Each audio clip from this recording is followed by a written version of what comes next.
Faktual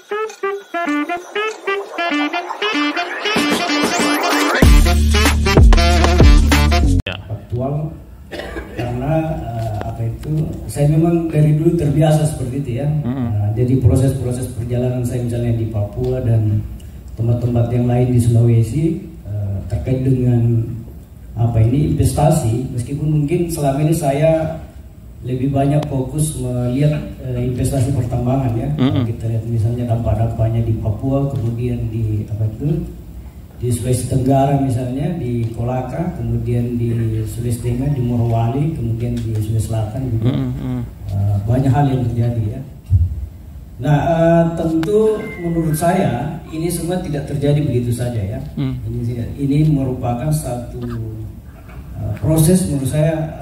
Ada pengaruh globalisasi ekonomi sebenarnya kan yang terjadi, kemudian negara kita ini dipaksa untuk mengikuti komitmen-komitmen itu ya.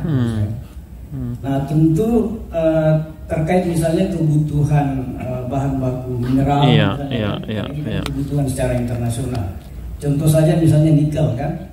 Kalau kita bicara nikel ini kan karena ada perubahan pemikiran tentang ya isu-isu pemanasan global dan segala macam, sehingga semua teknologi ini harus beralih pada industri yang ramah lingkungan kan misalnya kan. Maka kita banyak menggunakan orang listrik, mobil listrik ya. Itu kebutuhannya adalah nikel.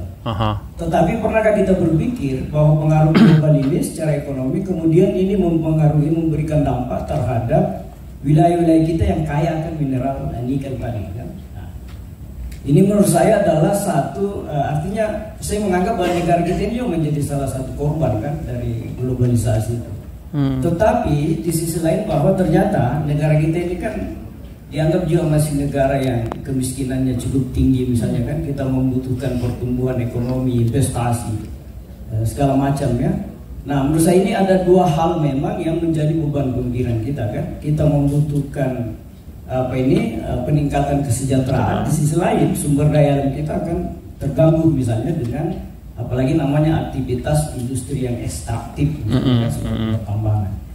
Dan respon negara terhadap situasi ini, kemudian pemerintah membuat kebijakan-kebijakan yang memberikan ruang kan, peluang muncullah undang-undang cipta kerja dan segala macam misalnya kan.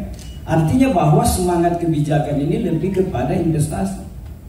Nah pertanyaannya kemudian gimana dengan lingkungan kita dan masa depan generasi kita misalnya dengan hadirnya kebijakan. Semua kalau kita lihat tadi persentase dari kementerian investasi misalnya itu kan semua diberikan kemudahan investasi. Nah kemudian sekarang kalau kita melihat secara fakta bahwa banyak sekali konflik-konflik, aduan-aduan masyarakat terhadap konflik-konflik pertanahan yang muncul kan, ya, konflik-konflik agraria misalnya kan, pelanggaran HAM dan segala macam itu banyak sekali muncul. Kemudian Komnas HAM coba membuat satu kebijakan yang disebut dengan standar norma dan pengaturan terkait dengan bisnis dan HAM. Jadi mereka mencoba mengakomodasi bagaimana mengintegrasikan antara bisnis ini, karena dianggap bisnis ini juga mengatasi soal hak asasi, karena bisa meningkatkan kesejahteraan masyarakat, isu-isu kemiskinan, isu-isu kebutuhan pangan misalnya, itu kan soal-soal HAM yang harus dipenuhi oleh negara. Tetapi di sisi lain industri ini menimbulkan masalah HAM, hak asasi, ada pelanggaran perampasan hak atas tanah misalnya, kemudian ada pencemaran udara dan lain-lain. Sehingga mereka coba mengintegrasikan ini dalam sebuah regulasi ya. Ada namanya standar norma dan pengaturan bisnis dan HAM. Karena Komnas HAM juga dibingungkan soal persoalan ini karena banyak sekali pengaduan soal itu.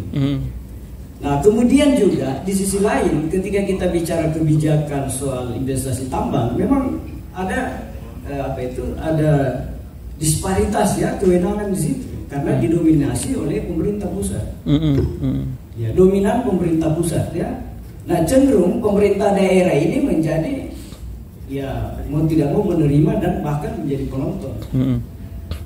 Padahal kalau dilihat secara dampak mereka yang banyak merasakan dampak itu. ya, dibanding dengan pemerintah pusat. Tetapi ini kan soal menurut saya juga ini ada pengaruhnya soal konfigurasi politik ya, karena perubahan politik kepemimpinan negara, kemudian itu tadi kebijakan terkait yang kemarin desentralisasi kan, harusnya dia desentralisasi.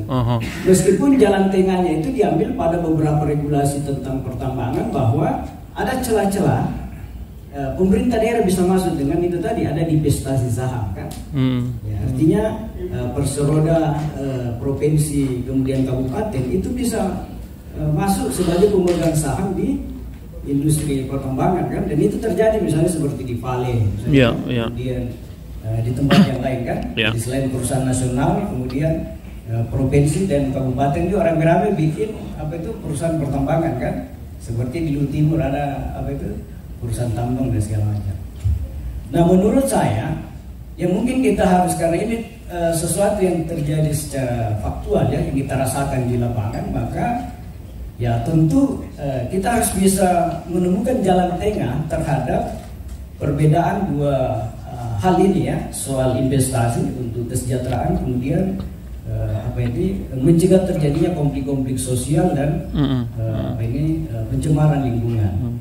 Nah, itu mungkin yang harus kita bisa pikirkan, karena memang kalau secara konstitusi pemerintah daerah ini kan diberikan juga kewenangan untuk membentuk satu produk hukum daerah misalnya kan, terkait kewenangannya dia kan. Nah, ini mungkin yang harus bisa secara cermat pemerintah daerah memanfaatkan peluang di konstitusi itu untuk bisa memperjuangkan bahwa oke lah, investasi itu bisa meningkatkan kesejahteraan, tetapi di sisi lain dia juga harus bisa melindungi hak-hak masyarakat yang ada di situ, dan termasuk aspek lingkungan. Karena kalau itu tidak dilakukan, maka yakin saja karena dominasi pemerintah pusat terhadap investasi ini cukup besar, maka yakin saja kerusakan itu akan lebih banyak terjadi nantinya kan, dan akan dirasakan. Bukan justru memberikan kesejahteraan, tapi akan menimbulkan penderitaan bagi masyarakat di masa depan, termasuk soal-soal lingkungan. Saya pikir itu saja pengantar saya.